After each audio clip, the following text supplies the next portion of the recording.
Welcome. This is Devlog number 1, developing my very first game. An open world, hyper-realistic, massively multiplayer RTS game with multiple branching narratives, loot boxes. Okay, just kidding. Let's start again.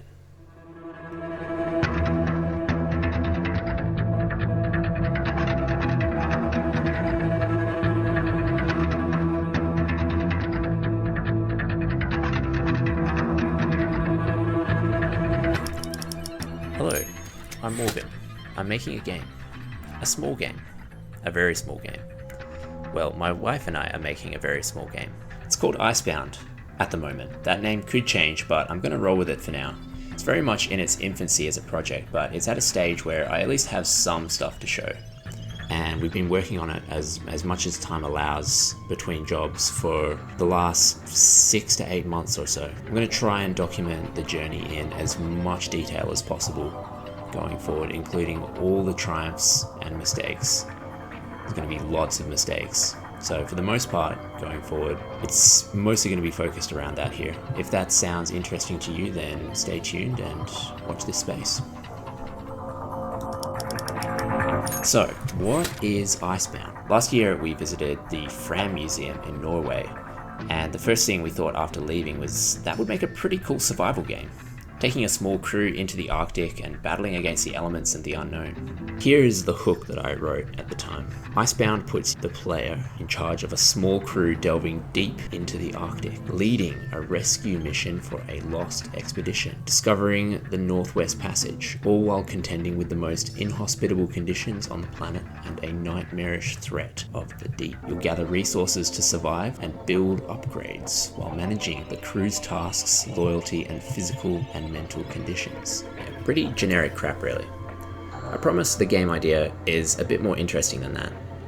Without being too try-hard with it, my idea is you control and manage about 8 dudes on a ship going to the Arctic in a grounded, realistic setting with some very light fantasy and horror elements to it.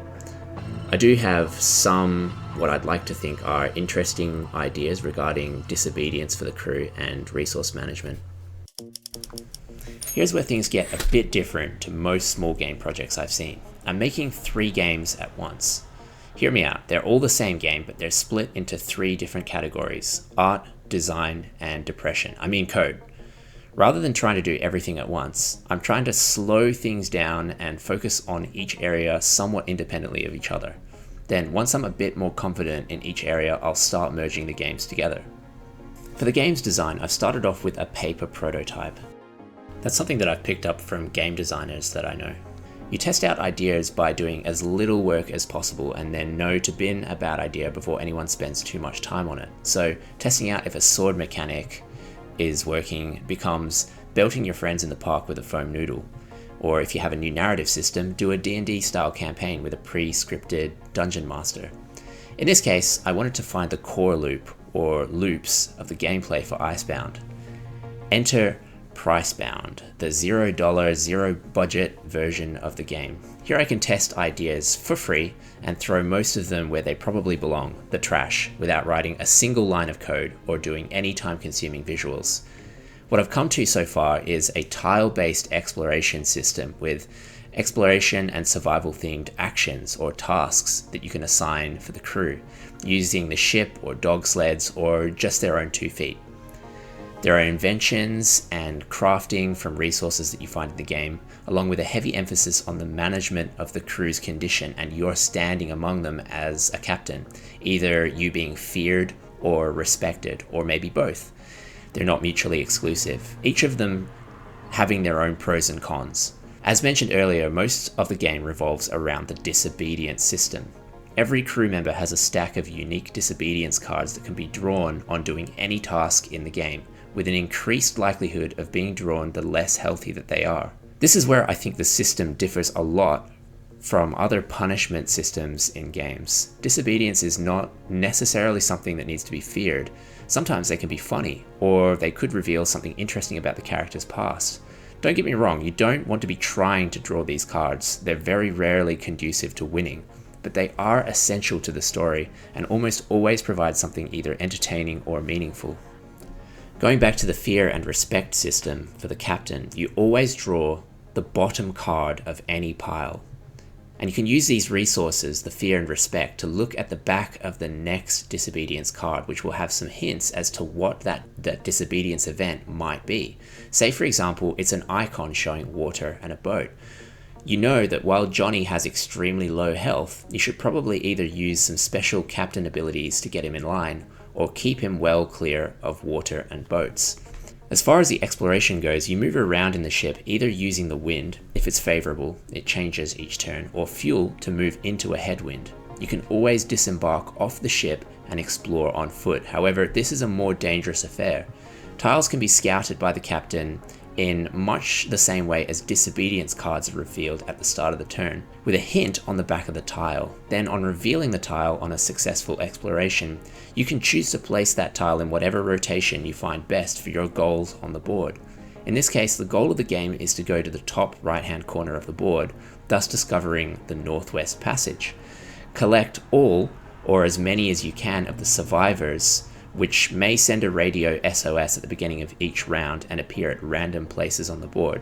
And finally, you can make it back, if you can make it back to the start, in the bottom left in one piece, or with as much crew and equipment as you can, then you win the game. Sounds pretty simple, right? Here is the catch. The tiles move. Each round there is a chance that the weather will turn for the worse, with increasing levels of severity. This can be dangerous for several reasons. The ship and the crew can be blown way off course into an area they haven't yet explored. The crew can also be separated if they are off the ship on a different tile. If the ship or the crew get caught behind a massive moving iceberg and get smashed flat into another iceberg or terrain piece, they take tons of damage. Enormous amounts of damage. But maybe most importantly, if any body of water gets completely surrounded by ice, it is then filled with ice. This can freeze the ship in place and make it quite expensive resource-wise to get out if you're really stuck. The ice movement system can also be used to your advantage as a player though.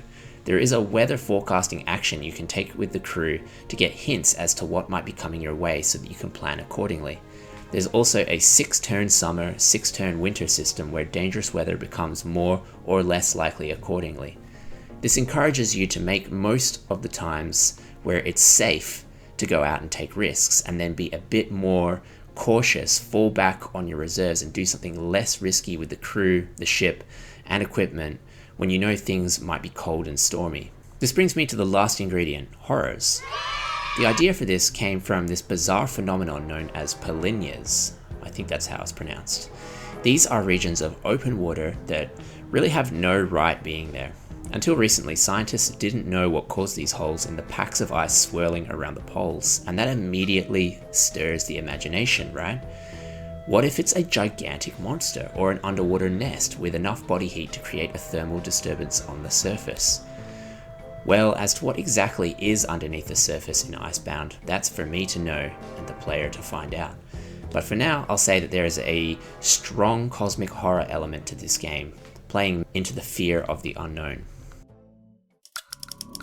So yeah, it's still very early, but what have I learned so far has been about 6 to 8 months, and I've learned programming is hard. It's really complicated. I guess that's not very surprising. I did already kind of know that, but now I really do know it.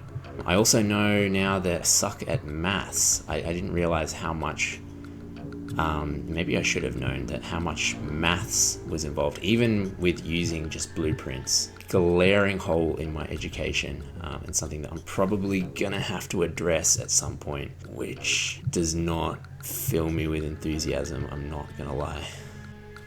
I've learned a lot about Unreal Engine.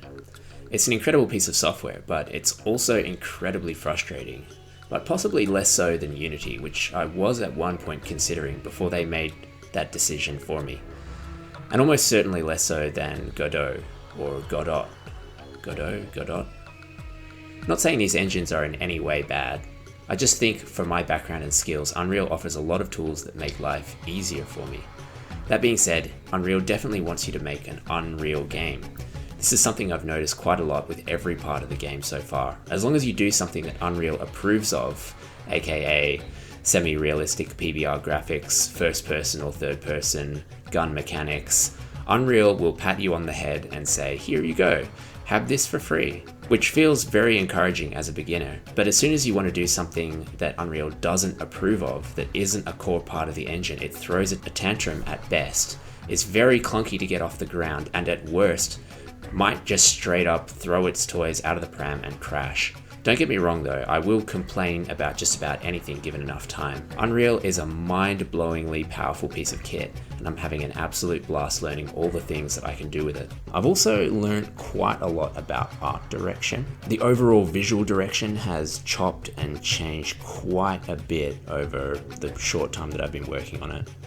Initially we were going to go for something a bit more retro and vintage. We were looking at artists like, I forget his name all the time, Norman Rockwell and Leyendecker, and illustrators from the American golden age of illustration. Not necessarily American, but just those illustrators, their style really matched the vibe that would fit this project. But we ended up doing something completely different. Maybe about a month ago, we completely changed tack and went for something a bit more classy and modern, like a sort of museum vibe. I'll go into that more detail about that journey in another video, but it's taught me that trying different ideas, even if it takes time and it's frustrating to redo old work, is an essential part of the process.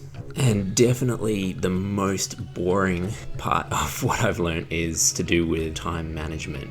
Up until I started having to manage my own time, I would laugh at people getting obsessed with organizing clean spreadsheets and breaking down tasks and tracking time in Jira and Trello. But I have definitely gained a newfound respect for that task. It's essential from a productivity and even just a mental health standpoint. If you get up and know exactly what you should be working on at any given time and how much time you should be dedicating to it, it takes a lot of the stress out of daily life. I remember a story about a guy, I think it was Steve Jobs, who would just wear one outfit to work every day. Actually, I think he probably wore it to parties as well, or maybe not. But the thought behind that was to remove just one decision that he had to make every day. Decision fatigue is a real thing, and the less decisions anyone has to make on a daily basis, the less likely they feel burned out or lost. I've also learned that it's probably a good idea mapping out chunks of time to make sure that I'm spending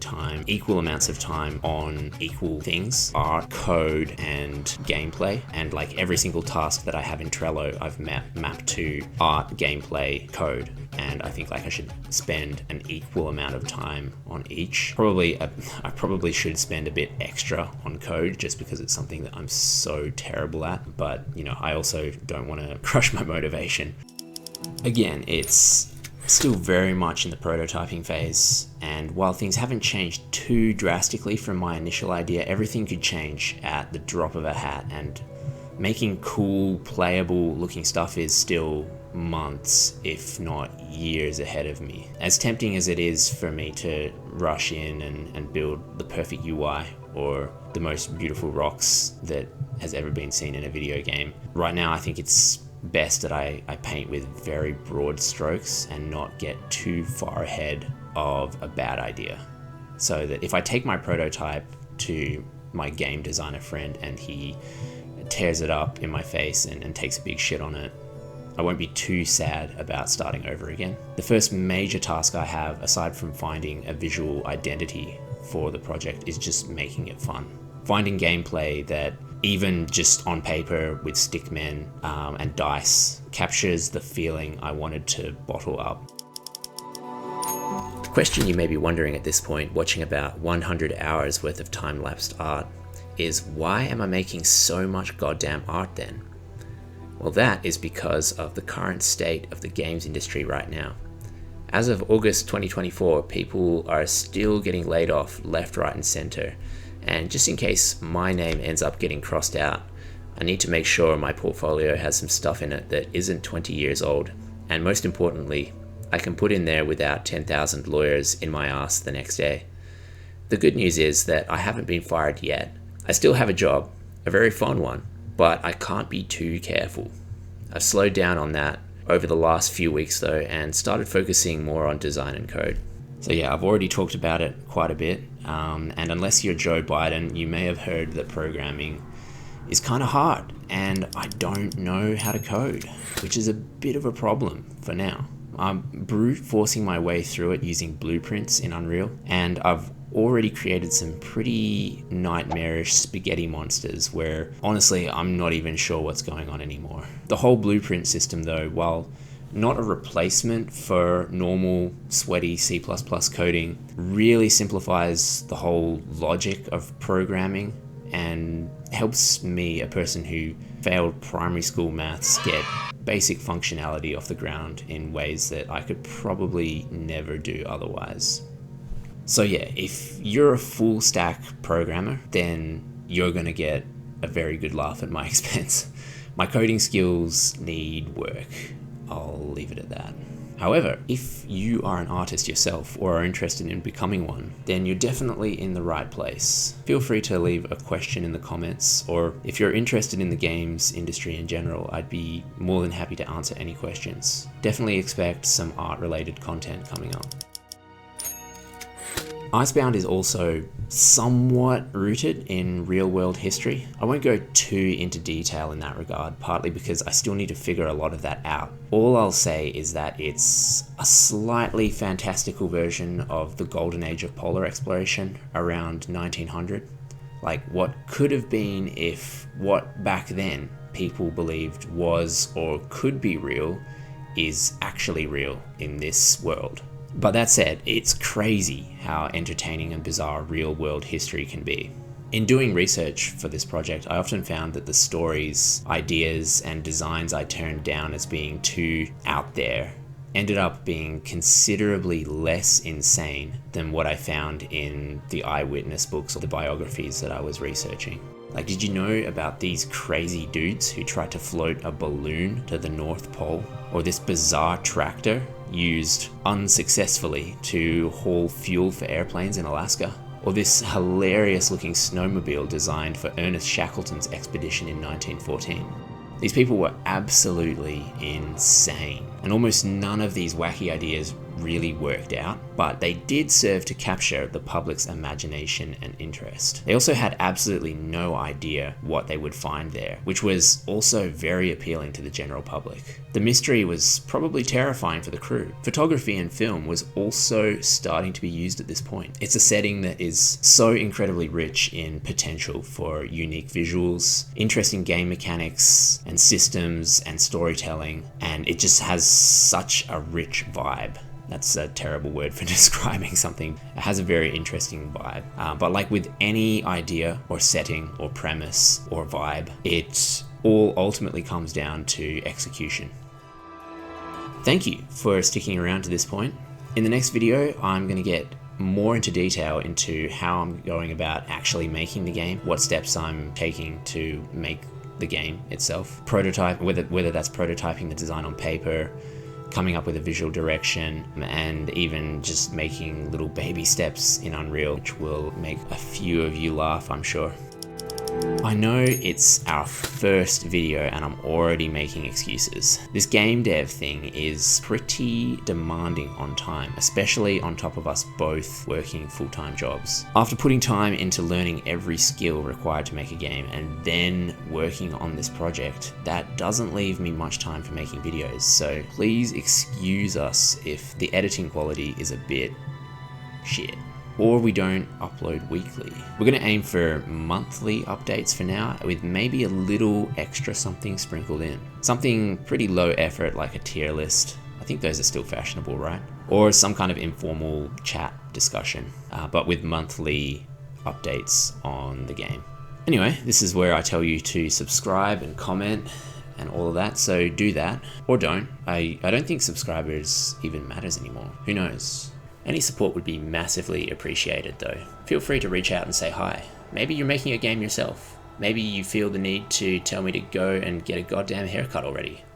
But yeah, no pressure if you're just passing by. Anyway, so sit tight and wait for the next installment, which will be going more in depth on our process and progress so far for developing Icebound.